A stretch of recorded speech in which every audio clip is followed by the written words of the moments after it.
ఒక్క మనిషి మీద కొన్ని లక్షల రకాల మందులు ప్రయోగిస్తారండి. ఏముంటుందండి ఈ బాడీలో? ఏముంటుంది? ఒక్కొక్క మెడికల్ షాప్ పోండి, కళ్ళు కూడా సరిపోవు చూడడానికి. అన్ని లక్షల రకాల మందులు ఈ యొక్క బాడీ మీద ఉపయోగిస్తానికి తయారవుతాం. అంటే ఒక్కొక్కడికి ఒక విధమైన బిజినెస్ బాడీ మనుషుల మీద. అంటే మనకు మానవత ఉంటుందా లేదా తెలియదు, కానీ ఇది ఇటువంటిది అందిస్తే చాలా మంచిది. రాష్ట్ర రాజధాని హైదరాబాద్ నగరంలోని పేదలకు ఖరీదైన వైద్యం ఇక ఉచితం కానుంది. చిన్న రోగానికి కూడా పెద్ద ఆసుపత్రులకు పరుగులు తీసే అవస్థలు తప్పనున్నాయి. ఎస్, పేదవాడు కోరుకునేది ఇది. అవస్థ తప్పాలి. ఎందుకంటే ఏ హాస్పిటల్కి పో, ఫస్ట్ వాడు చేసేది నీకు రోగం అడగడు. చలో ఏమైనా అయిందా, వాడు మార్కెట్తో చేస్తే ఫస్ట్ టెస్టులు రాస్తాడు. ఆయనకి కావాల్సిన టెస్టులన్నీ అలా చేసి పెడేస్తాడు. ఇప్పుడు ఏం చూడండి, అడుగడుగునా హాస్పిటల్ అండి. ఒక్కొక్క హాస్పిటల్లో భయానికి మనం పోయి ఒక్కొక్క హాస్పిటల్ చూడండి ఎంత వందల మంది హాస్పిటల్ చేరిపోతాం. మరి ఎందుకు అంతగానో మన రోగాలు మనకు తయారవుతారో, ఎందుకు మనకి ఎందుకు తెలియదు. నేషనల్ అర్బన్ హెల్త్ మినిస్ట్రీ ఆధ్వర్యంలో తెలంగాణ ప్రభుత్వం అర్బన్ హెల్త్ సెంటర్లను పాలిక్లినిక్లుగా మారుస్తూ కీలక నిర్ణయం తీసుకుంది. వీటికి ఆరోగ్య దీపిక పాలి క్లినిక్ అనే పేరు పెట్టింది. త్వరలోనే వీటిని ప్రారంభించేందుకు వైద్య ఆరోగ్య కుటుంబ సంక్షేమ విభాగం అన్ని ఏర్పాట్లు చేసింది.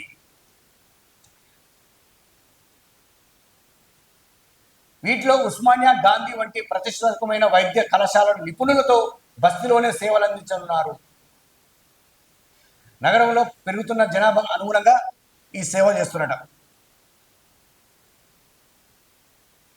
సరే, వాళ్ళే కాదు, వాళ్ళు గవర్నమెంట్ ప్రకటిస్తున్న తర్వాత మనం నాటి వాళ్ళు ఏం చేయాలంటే ఈ ప్రకటన చూసి, మరి ఈ ప్రకటన కరెక్ట్గా తప్పదా తెలియదు, రాసిన వాళ్ళదా తప్ప, పేపర్లో వేసిన తప్పదా, అది ఎంతవరకు అనుకో.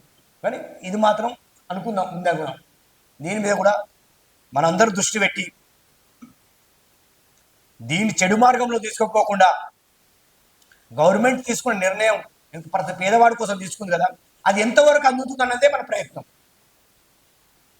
అప్పుడే మీరు అందరూ కోరుకునేది సమాజం ఏర్పడుతుంది.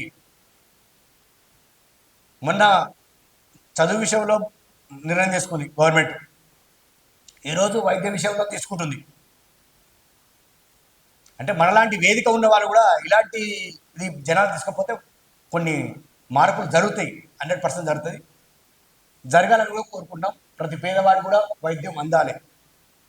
బస్తీ దవాఖానా ఏదో గత ప్రభుత్వం పెట్టింది కదా పేరు, మనం ఎందుకనేది కాకుండా ఆ దవాఖానలో మంచి వైద్యం అందించాలన్నది ఇది నాయకత్వ లక్షణాలు. సరే, మీకు నచ్చినా నచ్చకపోయినా ఒప్పుకోవాలి.